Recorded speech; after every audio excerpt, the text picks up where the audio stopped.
Hello, and welcome to my Windwalker Monk SIKRAN Mythic POV. Let's kick things off with a brief look at talents. This is a pure single target fight, and there aren't too many variations of our single target talents. The main one currently for this fight would be replacing Courageous Impulse with Rushing Jade Wind, which is surprisingly decent in single target, as you'll have a fairly decent uptime of it. It's worth simming these talents against each other to see which is better for your current gear. For me, it was Courageous Impulse, and that's why I went with it. Other than that, it's pretty much cookie cutter single target and Shadowpan hero talents that I went for this fight. Also, I would advise taking Diffuse Magic if you aren't already. You're going to need it when things get a little bit sketchy. So, let's talk SIKRAN. This boss has 3 mechanics, and that is about it, honestly.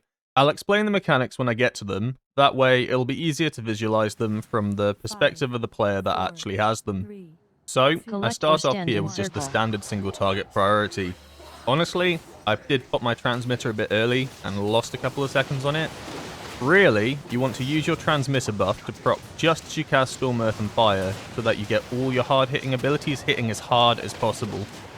Right, so, Rain of Arrows. It's one of the 3 mechanics, and all it is swirlies on the floor. Just watch your feet, and you're all good. They hit like a truck, so it is worth being safer than sorry here. It's the only real avoidable damage that you can take on this fight, so if you can, avoid it.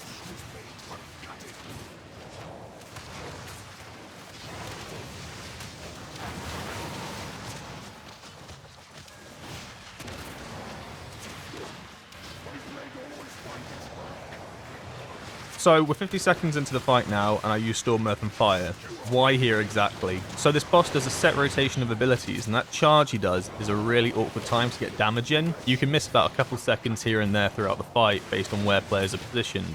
He's all over the place, so using my big damage window cooldown right after he's done that feels the best, and you'll get the full uptime of it. Right, Phase Blades. You want to take these to the edge of the platform and try and line up in a square with the other 3 players. Never be in another blade phase circle, or you'll wipe the entire raid. Here you can see that I should maybe have moved a bit deeper. I've kind of lined up in a weird way here, but it's not the end of the world because it works, because the phantoms on the edge are all lined up, which means when you get the mechanic to clear them, we'd actually create a perfect straight line, and they could be all taken out at once. So another important thing to do on this fight is to stand in front of the boss. Do not stand in between the boss and the phantoms or the purple pools. You will get hit by a nasty decimate out of nowhere, and it will more than likely one-shot you. Trust me, I've died to it enough times to never stand on that side of the boss ever again.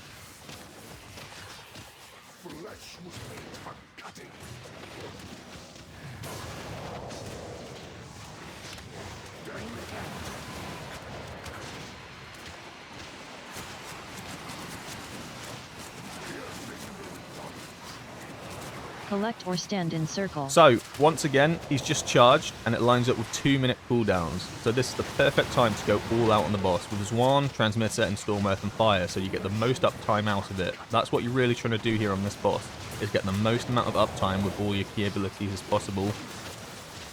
So I thought now we'll maybe talk a bit about defensives. So on this fight, you want to be holding Fortifying Brew and Diffuse Magic to either decimate the massive lines that target you, or for when you fail to blow up all of the phantoms, because then you get hit by a huge raid-wide damage and you start ticking down massively.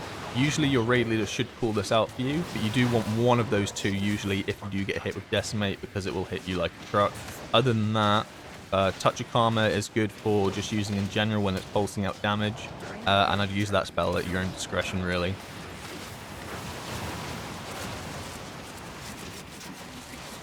Right, Decimate.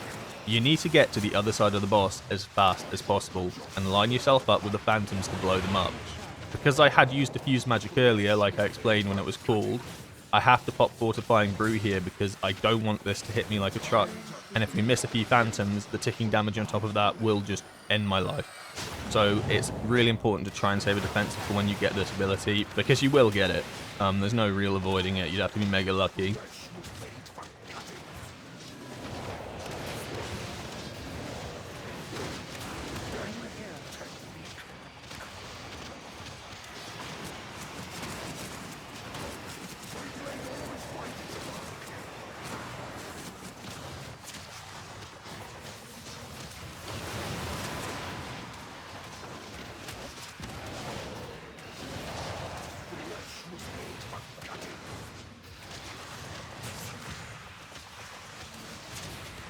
finally, I thought I'd touch on Touch of Death, pun intended.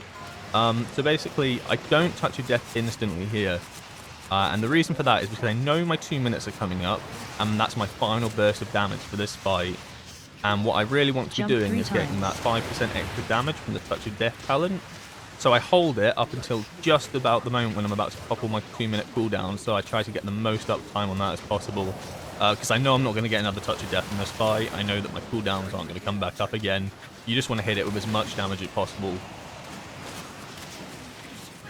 And yeah, so that's my SIKRAN Mythic POV guide. I've never really done a commentary guide before. Hopefully it wasn't too bad. This is kind of the style of raid boss videos that I do want to end up doing. I'm sure it'll improve with time. But let me know in the comments if this is the sort of boss POV you want, or if you just prefer the POV with some banger playing in the background and tips on the screen.